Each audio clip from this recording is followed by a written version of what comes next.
এবারের পরিবেশনা বিহিতা তাবাসসুম আদ্রিতা।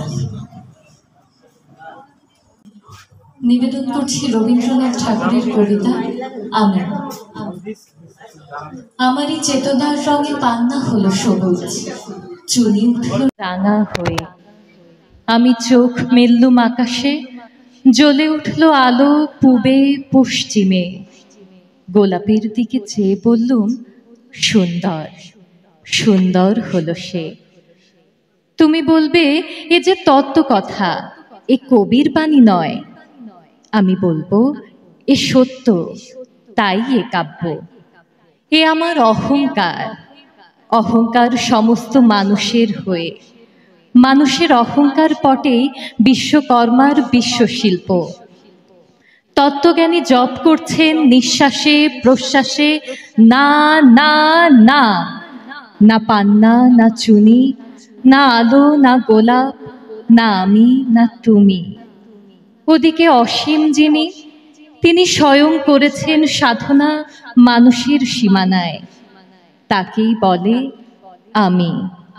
সেই আমির গহনে আলো আধারের ঘটল সঙ্গম, দেখা দিল রূপ, জেগে উঠল রস, না কখন ফুটে উঠে হলো হাঁ, মায়ার মন্ত্রে, রেখায় রঙে, সুখে দুঃখে।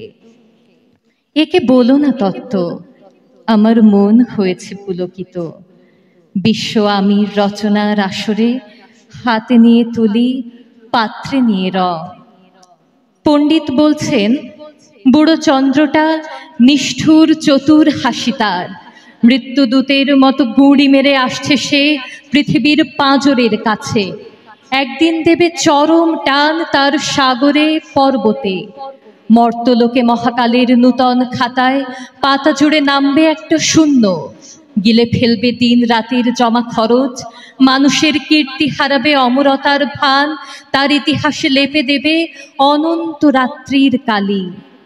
মানুষের যাবার দিনের চোখ বিশ্ব থেকে নেকিয়ে নেবে রং, মানুষের যাবার দিনের মন ছিনিয়ে নেবে রস।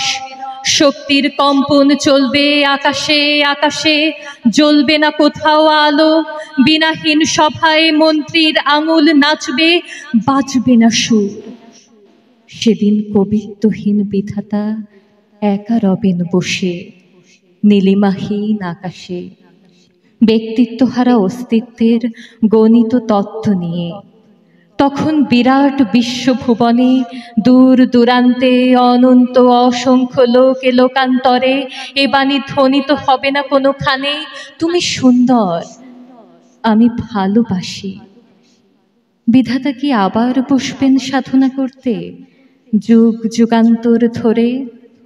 প্রলয় সন্ধ্যায় জপ করবেন, কথা কও কথা কও, বলবেন বলো তুমি সুন্দর, বলবেন বলো আমি ভালোবাসি।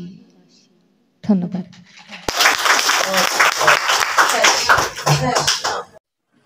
মেহেরপুর থিয়েটার ও সাংস্কৃতিক সংগঠন কর্তৃক আয়োজিত আমাদের আজকের এই মহতী অনুষ্ঠানে সম্মানিত সুধীবৃন্দ, থিয়েটারের কলাকুশলীবৃন্দ, সবাইকে জানাচ্ছি আমার আন্তরিক অভিনন্দন। নিবেদন করছি বিশ্বকবি রবীন্দ্রনাথ ঠাকুরের হারিয়ে যাওয়া কবিতাটি।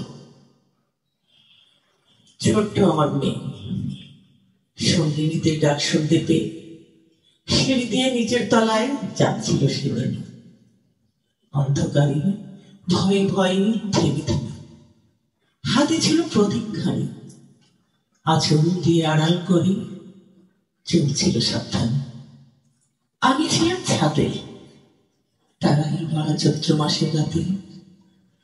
ফিরে গিয়ে ছাদে মনে হলো আকাশ পানে চেয়ে আমার বামের মতোই যেন অমরিকে এক মেয়ে। নীলাম্বরের আঁচলখানি ঘিরে দীপশিখাটি পাছিয়ে একা চলছে ধীরে ধীরে। নিত্য যদি আলো যদি হঠাৎ যেত থামি, আকাশ ভরে উঠতে ফিরে হারিয়ে গেছি আমি। ধন্যবাদ সবাইকে।